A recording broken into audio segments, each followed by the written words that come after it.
Chapter 70. Just Business Cooperation. Why are you afraid of facing him? Because he likes you? Adrian's fingers around Ava's chin tightened. Or do you have feelings for him too? Ava's eyes widened in panic as she grabbed Adrian's hand. How could that be? Justin likes Grace, Ava blurted out, then immediately realized she'd said something wrong. She quickly waved her hand. I'm just talking nonsense, Adrian. Don't take it seriously. Justin and Grace are just friends. Just friends. She repeated, just friends, 3 times. It was unclear whether she was trying to convince Adrian or herself. Adrian's eyes flickered with a thin line of icy coldness that faintly broke into an imperceptible smile. He raised his hand and covered Ava's mouth. Go back to sleep. Ava pouted and settled back down to sleep. Besides, she didn't have practice today anyway. But soon she couldn't sleep anymore because her phone rang.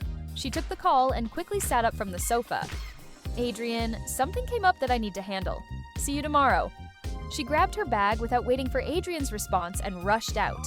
Adrian reclined against the sofa, looking at the firmly closed office door. He maintained this position for 10 minutes before looking away. Here, wipe your eyes. Ava handed a tissue to Ju-shun. Ju-shun's eyes were cried red, and she muttered a thank you. As Ju-shun wiped her eyes with the tissue, she cried even harder. Ava didn't say much, simply waiting for her to finish crying. Only after Ju-shun calmed down did she begin to explain the situation. She'd resigned from the dance company and was planning to go get her marriage certificate with Luke when Luke's mother showed up. They didn't get to register. Luke's mother said they had family rules. They had to complete the wedding first before registering. Ju-shun hadn't thought much about it at the time. She and Luke had been together for many years and had always felt secure with him. It wasn't until today that she accidentally found out Luke's mother his real intention. She would only register after giving birth to a son. If it was a daughter, they'd wait until a son was born before registering. The Fields family had always favored sons over daughters. For Ju-shun, this news was like a thunderbolt from a clear sky. She didn't even have the courage to push open the door and question both Luke and his mother. She just turned and ran downstairs. Ava's eyebrows furrowed slightly as her voice turned cold. You know my stance? I never persuade people to stay or leave. If you want to abort the baby now and return to the company, I can guarantee your reinstatement. As for what you choose to do, that's your right. Because this isn't my baby or my career, I don't have the authority to make decisions for you. How could Ju-shun not know? The baby was only 3 months along. If they waited much longer, surgery might no longer be possible. But how could she give up on so many years of feelings? You don't need to rush into a decision. Want to come back to the company with me? Ava asked. Ju-shun hesitated for a moment before finally nodding.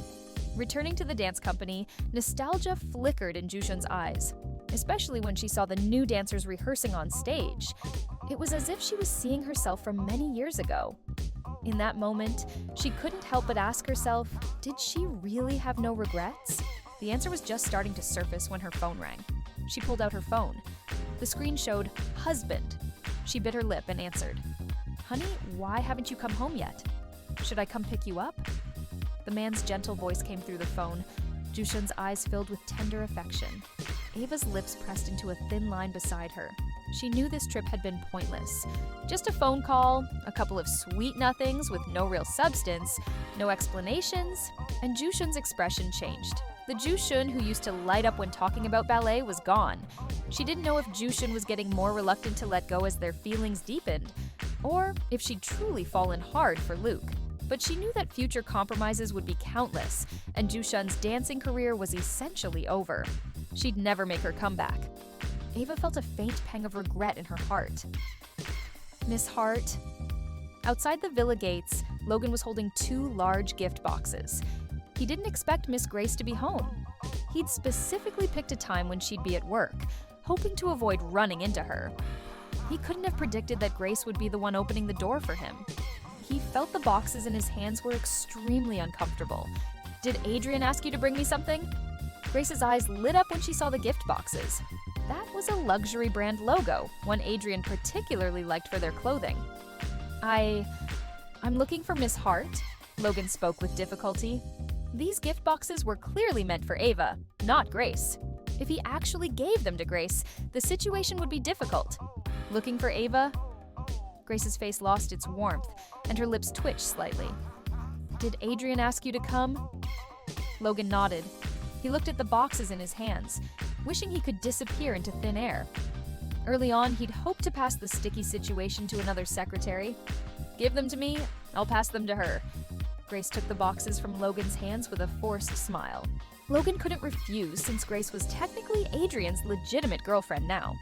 Grace closed the door and held the boxes in her living room. She opened the top one first. Inside lay a pair of silver diamond high heels.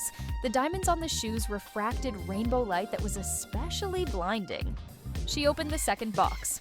It was a white fishtail evening gown, simple in design, but she'd seen this haute couture dress at a fashion show last month.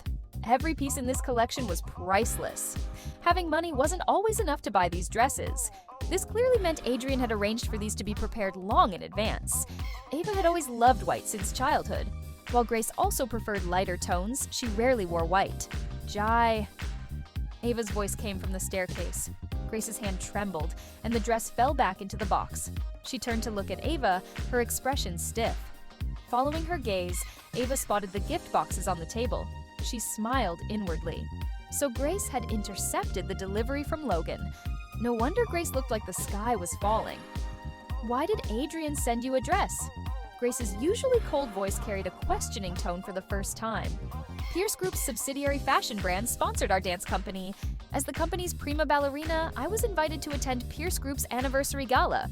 Adrian and I are purely professional collaborators." Ava explained smoothly, her smile never wavering.